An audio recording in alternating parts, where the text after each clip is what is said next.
హిచిరో Toyota జపాన్లో తన car company టయోటాని ప్రారంభించినప్పుడు టయోటా యొక్క ప్రతి ఉద్యోగి ఫాలో అవ్వాల్సిన 5 ప్రిన్సిపల్స్ ని డిజైన్ చేశారు.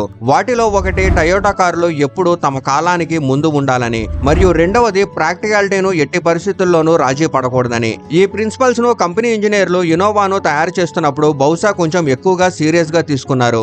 ఎందుకంటే ఒకసారి ఆలోచించండి, ఎంపీవీ అనేది కార్లలో అత్యంత బోరింగ్ సెగ్మెంట్. దీని గురించి ఎవరిలోనూ ఎగ్జైటింగ్ ఉండదు. అలాంటి బోరింగ్ సెగ్మెంట్ లోను టయోటా ఈ ఎంపీవీతో నెక్స్ట్ లెవెల్ ఆస్పిరేషన్ ను సాధించింది.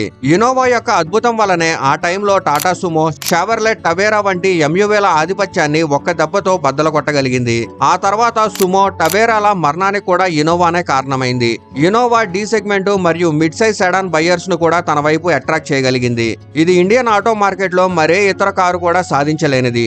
ఈ రోజు కూడా చాలా మంది బయర్స్ డి సెగ్మెంట్ ఎస్యూవీలని కొనాలని నిర్ణయించుకొని ఇన్నోవా హైక్రాస్ వంటి ఎంపీవీస్ ను కొనాలనుకుంటున్నారు. ఇంట్రెస్టింగ్ గా కొందరు టయోటా ఫార్చునర్ కి బదులుగా ఇన్నోవాని కొంటున్నారు. ఇది మీకు అసాధారణంగా అనిపించడం లేదా? ఎందుకంటే ఇండియాలో టయోటా ఇన్నోవాకు 20 సంవత్సరాలు పూర్తయ్యాయి. కానీ ఈ 2 దశాబ్దాల్లో ఎన్నో కార్ బ్రాండ్లు కలిసి కూడా ఈ ఒక్క ఎంపీయూ యొక్క బలాన్ని బద్దలు కొట్టలేకపోయాయి. ఈ వీడియో మీరు చూసి పూర్తి చేసే టైంకి ఈ కార్ ని చూసే మీ పాయింట్ ఆఫ్ వ్యూ పూర్తిగా మారిపోతుందని నేను మీకు హామీ ఇస్తున్నాను. ముందుగా ఇండియాలో టయోటా ఇన్నోవా ఎంత గొప్ప ప్రభావం చూపిందో మీరు అర్థం చేసుకోవాలి. టయోటా యొక్క సేల్స్ చార్ట్ లో ఇన్నోవా ఎప్పుడు టాప్ ప్లేస్ లో ఉంటుంది, మరియు ఇన్నోవా కంటే చాలా తక్కువ ప్రైస్ లో ఉన్న టయోటా యొక్క వేరే కార్ సేల్స్ లో దీనికి వెనకబడి ఉన్నాయి. ఈ ఆగస్టులో ఇన్నోవా ఇండియాలో 20 సంవత్సరాలు పూర్తి చేసినప్పుడు ఇవి 12 లక్షల యూనిట్లు అమ్ముడయ్యాయి. 2023లోనే ఇది 10 లక్షల మార్క్ ని దాటింది.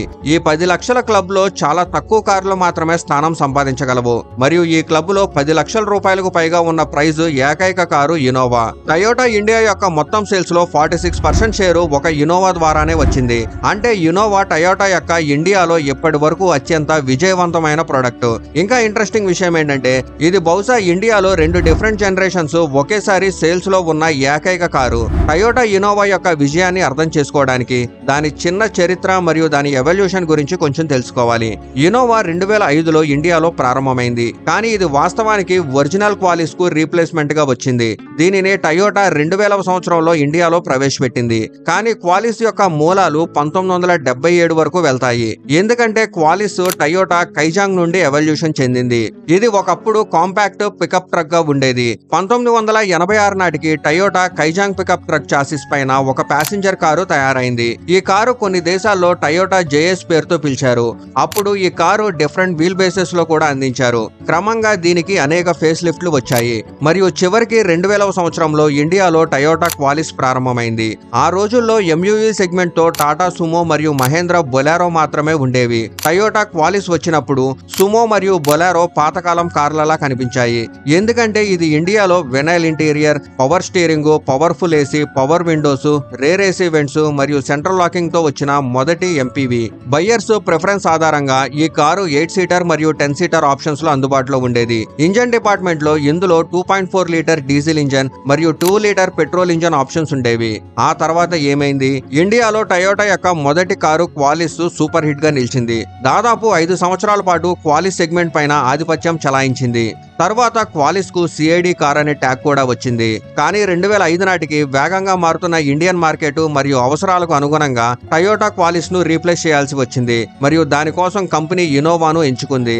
2005లో టయోటా ఇన్నోవా ప్రారంభమైనప్పుడు అందరూ దీనిని సాధారణ కారుగానే భావించారు. కానీ టయోటా తన ఇన్నోవాతో మొత్తం ఎంపీవీ సెగ్మెంట్ ను టాప్ లెవెల్ కి తీసుకెళ్లబోతుంది. 10 సీటర్ క్వాలిస్ ను వదిలేసి ఈ కార్ ని 7 మరియు 8 సీటర్ ఆప్షన్స్ లో మాత్రమే తీసుకొచ్చారు. ఈ కారు టార్గెట్ ప్రయాణికుల్ని అత్యంత కంఫర్ట్ గా ట్రాన్స్పోర్ట్ చేయడం. ఫస్ట్ జనరేషన్ ఇన్నోవాలో 2-in audio system, 6 speakers, 3 row AC vents, adjust చేయగల స్టీరింగ్ వంటి ఫెసిలిటీస్, మరియు సేఫ్టీగా dual front air bags, ABS వంటి ఫీచర్లు ఉండేవి. ఇవి సెగ్మెంట్ లో ఇతర కార్లకి దగ్గర కూడా లేవు. దీనికి 2.5 లీటర్ డీజిల్ ఇంజన్ లభించేది. ఇది 102 PS పవర్ మరియు 200 Nm టార్క్ ని ప్రొడ్యూస్ చేసేది. ఈ డీజిల్ ఇంజన్ ఫాస్ట్ కాకపోయినా చాలా మన్నికైంది. పెట్రోల్ లో 2 లీటర్ ఇంజన్ కూడా ఉండేది. ఇది 136 PS పవర్ మరియు 182 Nm టార్క్ ని ఇచ్చేది. అంటే ఇన్నోవా ఇంజన్ లో గానీ కంఫర్ట్ లో గానీ రాజీ పడలేదు. 2005లో దీని ప్రైజు 6,76,000 నుంచి ఉండేది. ఈ కారణంగానే టయోటా ఈ కార్ యొక్క నెక్స్ట్ ఫేస్ లిఫ్ట్ తీసుకురాకముందే 4 సంవత్సరాల్లో 1.62 లక్షల యూనిట్లు అమ్ముడయ్యాయి. ఈ నంబర్స్ 20 సంవత్సరాల క్రితం ఇండియన్ ఆటో మార్కెట్ రెవల్యూషన్ కి ఊహించలేనివి. ఈ కారు పెద్ద ఫ్యామిలీస్ మరియు ఫ్లీట్ ఆపరేటర్స్ యొక్క ఫస్ట్ ఆప్షన్ గా మారింది. ఇన్నోవా ఇప్పుడు ఇండియాలో రిలయబిలిటీకి మరో పేరుగా మారింది. ఆ తర్వాత 2009లో ఇన్నోవాకు మొదటి ఫేస్ లిఫ్ట్ వచ్చింది. ఈ ఫేస్ లిఫ్ట్ లో కొన్ని విజువల్ చేంజెస్ చేయడంతో పాటు ఇంటీరియర్ లో కొన్ని కొత్త ఫీచర్స్ ని కూడా యాడ్ చేశారు. ఈ టైంలో ఇన్నోవా యొక్క పెరుగుతున్న క్రేజ్ ను చూసి ఎంపీవీ సెగ్మెంట్ లో మహేంద్ర కూడా ప్రవేశించే ప్రయత్నం చేసింది మరియు 2009 జూలైలో ప్రారంభించింది. కానీ ఇన్నోవా ముందు మహేంద్ర జైలో పెద్దగా ఏమీ సాధించలేకపోయింది. ఇన్నోవాను ఢీకొట్టడానికి టాటా కూడా ఒక ప్రయత్నం చేసింది మరియు 2010లో టాటా ఆరియాను ప్రారంభించింది. ఇన్నోవాతో పోటీ పడేందుకు ఆరియాలో టాటా ఎన్నో ఫీచర్స్ ను యాడ్ చేసింది. కానీ హై ప్రైజ్, అట్రాక్టివ్ కానీ డిజైన్ మరియు ఆ టైంలో టాటా యొక్క బ్రాండ్ వాల్యూ లేకపోవడం వల్ల ఈ కారు ఘోరంగా ఫెయిల్ అయింది. తర్వాత 2012లో టయోటా ఇన్నోవాకు సెకండ్ ఫేస్ లిఫ్ట్ వచ్చింది. ఇందులో మరికొన్ని కాస్మెటిక్ చేంజెస్ మరియు ఇంటీరియర్ లో అనేక ప్రీమియం ఫీచర్లను యాడ్ చేసింది. అదే టైంలో అంటే 2012 నాటికి మారుతి కూడా ఎంపీవీ సెగ్మెంట్ లో ఎర్టిగాను ప్రారంభించింది. ఎర్టిగా కూడా సూపర్ హిట్ గా నిలిచింది. కానీ ఎర్టిగా మరియు ఇన్నోవా మధ్య పెద్దగా ప్రైస్ తేడా ఉండడం వల్ల ఈ రెండు కార్లు ఒకే సెగ్మెంట్ లో ఉన్నప్పటికీ డిఫరెంట్ బయ్యర్స్ ను అట్రాక్ట్ చేశాయి. ఇన్నోవాను సెగ్మెంట్ లీడర్ గా నిలబెట్టడానికి ఒక సంవత్సరం తర్వాత 2013లో టయోటా మరోసారి దీనిని అప్డేట్ చేసింది. 2016 నాటికి టయోటా ఇన్నోవా యొక్క సెకండ్ జనరేషన్ ఇన్నోవా క్రిస్టాను ప్రారంభించింది. ఇది ఇన్నోవా బ్రాండ్ ను పూర్తిగా రీడిఫైనింగ్ చేసింది. ఎందుకంటే ఈ కారు ప్రీవియస్ ఇన్నోవాతో ఏమాత్రం మ్యాచ్ కాదు మరియు డిజైన్, కంఫర్ట్, ఫీచర్లు ఇంకా ఇంజన్ లో ప్రతి విషయంలోనూ నెక్స్ట్ లెవెల్ కి వెళ్ళింది. ఈ కార్ ని టయోటా స్క్రాచ్ నుండి కొత్తగా డిజైన్ చేసింది. క్రిస్టాలో ఇప్పుడు 2 డీజిల్ ఇంజన్స్ అందుబాటులో ఉన్నాయి. ప్రీవియస్ గా 2.4 లీటర్ ఇంజన్, ఇది 150 PS పవర్ ని ప్రొడ్యూస్ చేసేది మరియు ఫార్చునర్ లో ఉన్న 2.8 లీటర్ డీజిల్ ఇంజన్, ఇది 174 PS పవర్ ని ఇస్తుంది. అంతేకాకుండా ఆటోమేటిక్ ట్రాన్స్మిషన్ కూడా వచ్చింది. కొన్ని నెలల తర్వాత 2.7 లీటర్ పెట్రోల్ ఇంజన్ కూడా ఇంట్రడ్యూస్ చేసింది. ఇది 166 PS పవర్ మరియు 245 Nm టార్క్ ని ఇస్తుంది. క్రిస్టాలో ఇంజన్ నుండి ఫీచర్స్ వరకు డి సెగ్మెంట్ ఎస్యూవీలు అందించే ప్రతిదీ ఉంది. అందుకే క్రిస్టా ఇప్పుడు డి సెగ్మెంట్ ఎస్యూవీస్ మరియు సెడాన్ బయ్యర్స్ ని కూడా తన వైపు అట్రాక్ట్ చేయడం స్టార్ట్ చేసింది. ఇది ఒక ఎంపీవీకి అన్ఎక్స్పెక్టెడ్ విషయం. ఇన్నోవా క్రిస్టాతో పోటీ పడేందుకు టాటా మరో ప్రయత్నం చేసింది. 2017లో ఆరియా ఆధారంగా హెక్సాను ప్రారంభించింది. ఈసారి టాటా హెక్సాతో నిజంగా చాలా మంచి ప్రయత్నం చేసింది. ఇందులో చాలా కెపాసిటీ ఉంది మరియు ఎంపీవీ బాడీలో హెక్సా దాదాపు పూర్తి సైజు ఎస్యూవీ లాగా ఉండేది. కానీ ఆ టైంలో టాటా యొక్క బ్రాండ్ ఇమేజ్ మరియు రిలయబిలిటీ సమస్యల వల్ల హెక్సా ఫెయిల్ అయింది. 2018లో మహేంద్ర కూడా మరోజాను ప్రారంభించింది. ఈ కార్ని ఆటో ఎక్స్పర్ట్స్ నిజంగా చాలా ప్రశంసించారు. ఎందుకంటే ఇందులో చాలా కెపాసిటీ ఉంది. కానీ 2018 నాటికి ఇన్నోవా క్రిస్టా ఎంపీవీ సెగ్మెంట్ ను పూర్తిగా ఆక్రమించింది. కాబట్టి మరాజో మంచి కారు అయినప్పటికీ అమ్ముడుపోలేదు. మరాజో కూడా అదే కారణంతో ఫెయిల్ అయింది. ఫోర్డ్ ఎండీవర్ ఫెయిల్ అయిన కారణంతోనే, అంటే సెగ్మెంట్ లో టయోటా యొక్క ఆధిపత్యం.